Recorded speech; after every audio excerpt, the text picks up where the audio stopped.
I had this moment the other day. So I booted up a brand new game on Steam, full price, great reviews, beautiful graphics, just everything you would expect from a modern AAA title. And within an hour, I felt like I'd already played this game 100 times before.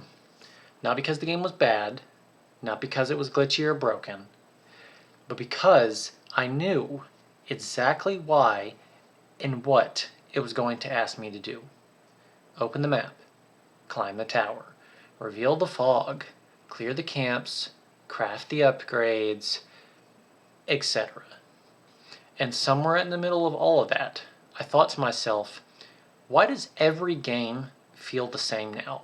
Why does every major title that has come out in the last 10 years the same game with different skins? Today I want to talk about why every game feels the same now. Every game feels the same, okay? The open world template took over, okay? It just has. Let's go back for a second, okay?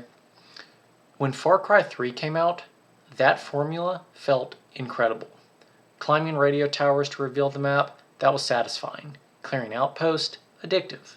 The progression loop, it felt right. Then other studios saw how well that worked. And suddenly, every major release that has come out since has had a massive map filled with icons, repetitive side quest, enemy camps to clear, collectibles scattered everywhere. Every game has that same formula. Franchises like Assassin's Creed lean heavily into the structure. And to be fair, it does sell, okay? We know that. It sells, and there's a reason they keep doing it, because people keep buying it. It keeps players busy, okay? We understand that. But here's the thing, right? Busy does not equal engaged, okay? Just because the game has a lot of stuff to do doesn't mean it is a stimulating, good game.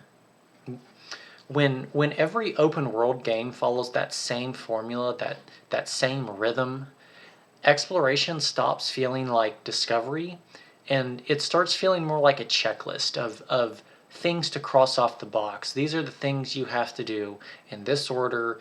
You get the good loot, you level up, you reveal this map, you complete this objective. It's not wondering, it's not exploration. You're essentially just going through the motions. You're just repeating the same tried and true formula that we've seen 100 times over in every major title that has come out in the past 10 years.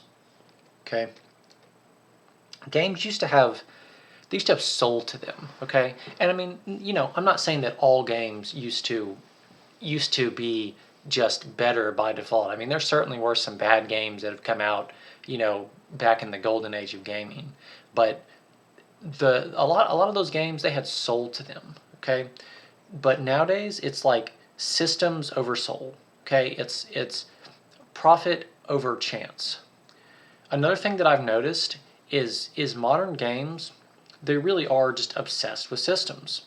Skill trees, loot rarity colors, crafting tiers, upgrade paths, battle passes, you name it. I mean, it's the same.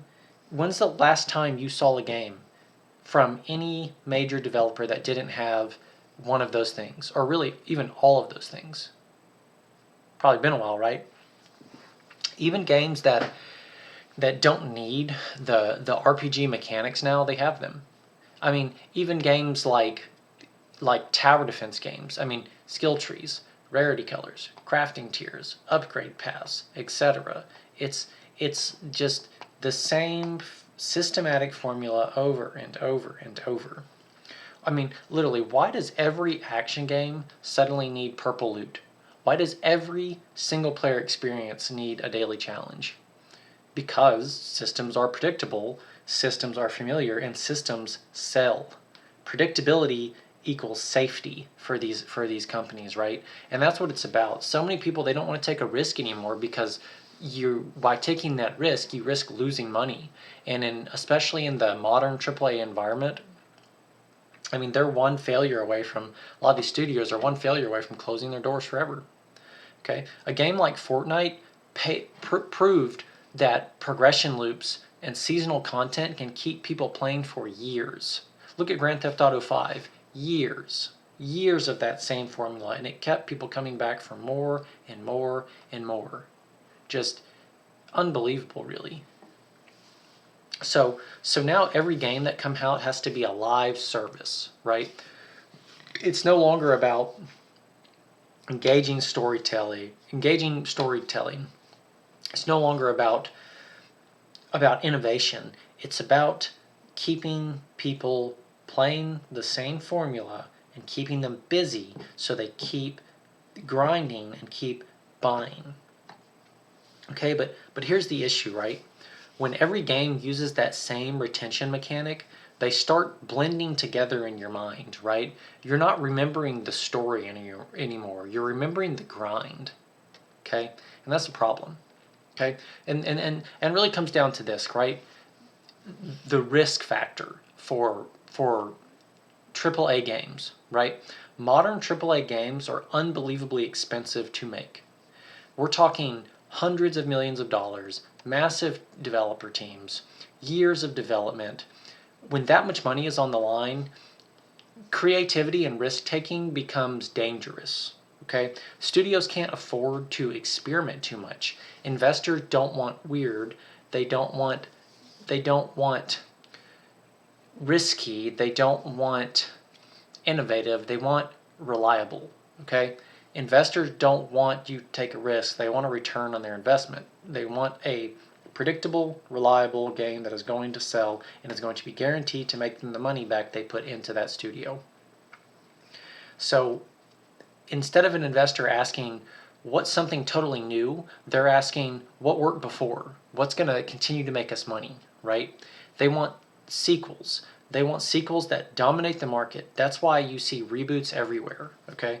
It's not, and that's just not in gaming. That's in the film franchise. That's in everything. Just reboots. Nobody wants to take a chance on an original idea anymore because you have the real chance of it flopping. Even if it's a good idea, it could flop and you lose your money, right? And when something unusual does show up, like say Death Stranding, right? It feels shocking. Not because it's perfect, but because it's different. And whether you loved it or you hated it, at least you hadn't played that exact experience 10 times over, right? 50 times over, 100 times over. And you know what? That's rare now. It is. It's rare. Okay? The problem is they've learned the trick, right? Here's the part that nobody's going to admit. It's not just the industry, though. It's us. It's the consumers. We've been gaming for years, decades. You know, some of us 30 years or more, 40 years even. We understand design language, okay? When we see a glowing yellow ledge, we know to approach it. We know to climb it, to interact with it, okay? It's programmed into us. When we see an enemy camp on the map, we know it's going to play out the same way it always does. When we open a skill tree, we already know which upgrades are essential and which are fillers. The magic trick doesn't hit the same once you know how it works, okay? And that's the problem. Even incredible games like, say, The Witcher 3 influence the industry so deeply that now their design format is everywhere, right? Dialogue wheels, quest structures, map markers. What used to be this groundbreaking trend is now a standard, all right? Every now and then you get a game that comes along that might take a risk and it sets a new standard, and then for the next 10 years that standard is milked to death, right? And it's not the industry. The industry is just responding to what sells. The people are the one that keep that standard going, right? Eventually it wears thin, but it takes a while because people like predictability, right? So part of that everything feels the same feeling that you get when you play these AAA games, a lot of that is just familiarity, and familiarity sells, especially in this world, right? So, content versus experience, right? There's this weird obsession with size, right? Every new game has the same promise. 80 hours of content, 100 plus side quests, massive open world. But does more hours, that doesn't mean more impact. That doesn't mean more engagement. Some of the most memorable games that I can remember aren't even that long. They're just focused, right? They're focused on on on specific things that make the game good, right? But publishers nowadays, they can't really market, a tight, concise game, right? They're marketing scale, right? That's the big difference is in modern games they market scale. Look how massive this world is. Look how much content, how many hours you're going to get out of this. Look how many side quests. Look at all these skills. So developers, they fill worlds with repeatable tasks to justify the scale of the game, the size of the game, right? And after a while, you realize you're not playing because you're excited. You're playing because there's a bar that isn't full yet. There's a stat that isn't unlocked. There's a section of the map that still has fog on it. And after so long, you realize that's a very different motivation that has been set into you rather than playing because you truly enjoy the game, right? It's that grind, right? It's achieving the things that are still unachieved in the game, right? So how do we escape this? Once you realize this about modern games, what is the escape, right? Well, it's the indie escape, right? So here's the interesting part, right? When people say gaming feels fresh again, they're usually talking about indie games. Smaller teams can take bigger risk. Okay, I'll say it again. Smaller teams, smaller investments can take bigger risk. The larger the investment, the larger the team, the larger the scale, the smaller the risk they can afford to take because there's such a massive investment on the line. Whereas a small development team, a small group of freelance indie developers in a small independent studio, that's where all the big risks are taking place nowadays. That's it. That's where all the big risks are happening. That's where all the innovation's happening. It's not in the AAA studios because these small teams, they're not chasing quarterly earnings reports, right? They're chasing ideas. That's where you see the weird mechanics, the unique art styles, the short but powerful experiences that you get in these indie games that you're just not going to see in AAA titles anymore because they can't afford to take those risks, right? Innovation, it didn't disappear, it just relocated. It's no longer in the biggest, baddest studio. It's in the two-man development team of the guy working out of his mom's garage. It's in the single developer developing a title over a 5-year period. That's where you're going to see the innovation because those people, they're not beholden to an investor class. They're not beholden to an earnings report that says you have to make a return on this. They're just doing it for the love of the game. So, you know, is gaming actually worse now? I don't think games are worse. I think they're honestly more polished than ever. Animations are smoother than there ever have been.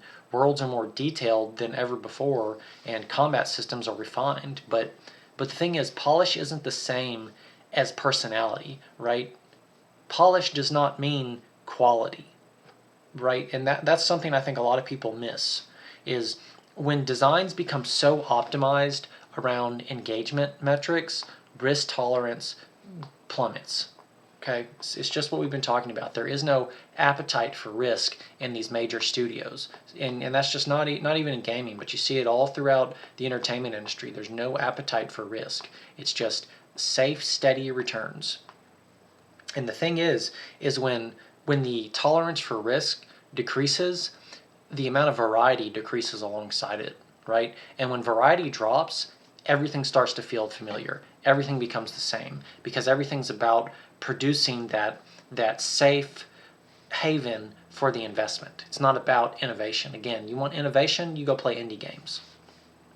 So my kind of final thoughts on this are maybe games don't feel the same because developers got lazy or because they're simply following a systematic formula. they feel the same because the industry found a formula that works financially.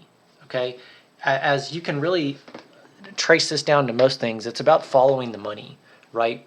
And until something disrupts that formula in a big way, which maybe it will be indie games, we're going to keep climbing towers, we're going to keep clearing camps, we're going to keep unlocking map icons, and we're going to keep wondering why that spark we used to feel when we were kids is gone, and it just feels harder and harder to find, right? Just harder and harder to find. And you're going to keep seeing the same game in a new skin, the same formula on a new map, until something comes along that forces these major studios to start taking risk again, right? So yeah, just some food for thought there. That's my rant for today, and I'll see you next time.